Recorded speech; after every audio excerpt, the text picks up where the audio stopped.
సుంకన్నతో పాటు లైవ్ లో సిద్ధంగా ఉన్నారు. ఆయన కూడా రియాక్ట్ అవుతున్నారు. ఒకసారి ఆయన స్పందన ఏంటో కూడా చూద్దాం. ఏంటి సుంకన్న, డిఐజీ ఏం చెప్తున్నారు? అదే ఇక్కడికి వచ్చిన తర్వాత ఉదయం నుంచి కూడా కర్నూలు రేంజ్ డిఐజీ కోయా ప్రవీణ్ సంఘటన పైన ఎప్పటికెప్పుడు కూడా ఆరా తీస్తున్నటువంటి పరిస్థితి. సార్, ఎలా జరిగింది సార్? ఇప్పటి వరకు ఉన్న మీరు ప్రాథమిక విచారణలో ఏం తెలియదు సార్? అంటే point of impact of fire వచ్చి బైక్ ఫ్యూల్ ట్యాంక్ నుంచే ఫైర్ స్టార్ట్ అయిందండి. అదే మేజర్ రీజన్. బైక్ అనేది ఆపోజిట్ డైరెక్షన్ సేమ్ డైరెక్షన్ అనేది ఒక ప్రత్యక్ష సాక్షి ఉన్నారంటే మనం ఇంకా విచారించలేదు. Point of collusion, point of impact fire అయితే ఫైర్ కంబషన్ అయితే మాత్రం బైక్ ఫ్యూల్ ట్యాంక్ అని. బైక్ మీద చనిపోయినాడు కదా, ఎవరు సార్ ఆయన? ఇంకా ఏమని చేయలేదండి. డ్రైవర్ని కూడా అదుపులోకి తీసుకున్నారు సార్. ఏం చెప్పారు సార్ విచారణ? అదే రెండో డ్రైవర్, ఇప్పుడు ఎవరైతే మన అదుపులో ఉన్న డ్రైవర్ అతను బస్సు డిక్కీలో పడుకొని ఉన్నాడు. మెయిన్ డ్రైవర్ ఎవరైతే ఆ సమయంలో బండి నడుపుతున్నారో వారు ఇంకా అతను ఇంకా మన వద్దకు రాలేదు. అతను ఆందోళనకు గురై ఎక్కడో ఉండి ఉంటాడు, వస్తారు. ఇప్పుడు అంతా కూడా మీరు మొత్తం పరిశీలించారు, జిల్లా అధికారులతో మాట్లాడారు. ఈ బస్సుకు సంబంధించిన ఫిట్నెస్, అది తర్వాత చనిపోయిన డెడ్ బాడీస్ని, సో ఎట్లా సార్ ఇదంతా కూడా? కేవలం ఎముకలు, మాంసం ముద్దలు మిగిలినాయి, ఎట్లా వాటిని ఏదే?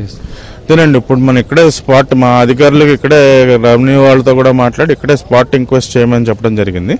డెడ్ బాడీస్ అన్ని ఐడెంటిఫై చేసిన తర్వాత, కౌంట్ అసర్టైన్ చేసిన తర్వాత వాళ్ళ యొక్క డిఎన్ఏ శాంప్లింగ్ ఇక్కడే స్పాట్లోనే ఫోరెన్సిక్ నిపుణులు, తర్వాత ఫోరెన్సిక్ డాక్టర్ల సమక్షంలో విఆర్ఓ అండ్ పోలీస్ నలుగురు కలిసి ఇప్పుడు చేస్తారు. పంచనామా ఇక్కడే పంచనామా. ఇప్పుడు ఏవైతే డెడ్ బాడీస్ ఉన్నాయో వాటి యొక్క పంచనామా ఇక్కడే స్పాట్లో చేస్తారు. ఐడెంటిఫై చేశారు సార్ ఎవరు ఇక్కడ? అది అసలు ఎటువంటి అనుమానాలు లేవండి. మనం అది డిఎన్ఏ బట్టే ఆ లిస్ట్ బట్టే మనం చూడాలి.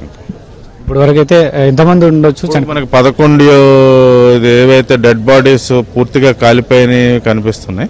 ఇంకా 9 మంది అనేది చనిపోయారా లేక వాళ్ళు భయపడి ఎక్కడైనా ఉన్నారా అనేది వాళ్ళ ఆచూకీ తెలియాల్సి ఉంది. అదర్స్ ఏమన్నా ఎక్కారా సార్ ఏమన్నా మధ్యలో? కానీ అవన్నీ ఇంకా పూర్తి వివరాలు లేవండి. నాకు తెలిసి లాంగ్ డిస్టెన్స్ బస్సుల్లో మిడ్ నైట్ పెద్దగా ఎవరు ఉండకపోవచ్చు. 43 మంది, మనం 41 మంది, 39 మంది ప్రయాణికులు, వాళ్ళ యొక్క 2 పిల్లలు, 2 డ్రైవర్లు. యాక్చువల్గా అంటే గతంలో జరిగిన సంఘటనలు చూసుకుంటే బస్సు డ్రైవర్ మద్యం తాగినప్పుడు కానీ ఇట్లాంటివి కొన్ని జరుగుతూ ఉంటాయి సార్. మద్యం ఏమన్నా సేవించినట్లు అన్ని టూ ఎర్లీ టు ప్రెడిక్ట్ అండి. అన్ని విషయాలు బయట మొత్తం మీద చూసుకుంటే త్వరలోనే మరి కాసేపట్లో విషయాలన్నీ కూడా తెలియజేస్తాం. ప్రస్తుతానికైతే ఆ డెడ్ బాడీస్ అన్నిటి కూడా దాదాపు 11ను ఐడెంటిఫై చేశారు. మిగతా 11 ఐడెంటిఫై చేయాలి. వాళ్ళు ఉన్నారా, ఇక్కడే చనిపోయి మొత్తం ఖాళీ బూడిదయ్యారా అనేది ఫోరెన్సిక్స్ నిపుణుల బృందం కూడా సంఘటనా స్థలానికి చేరుకుంది. సో వీళ్ళంతా కూడా ఇక్కడ డిఎన్ఏ పరీక్షల ఆధారంగానే వారిని ఏదైతే గుర్తించాల్సి ఉంటుందని కూడా చెప్పడం జరిగింది. ఎఫ్ఎస్ఎల్ టీం కూడా గంట సేపు క్రితమే సంఘటనా స్థలానికి చేరుకుంది. ముఖ్యంగా వాళ్ళైతే మరి వైపు సహాయక చర్యలు జరుగుతున్నాయి, ఇంకోవైపు ఎఫ్ఎస్ఎల్ టీం కూడా క్లూస్ అన్నిటి కూడా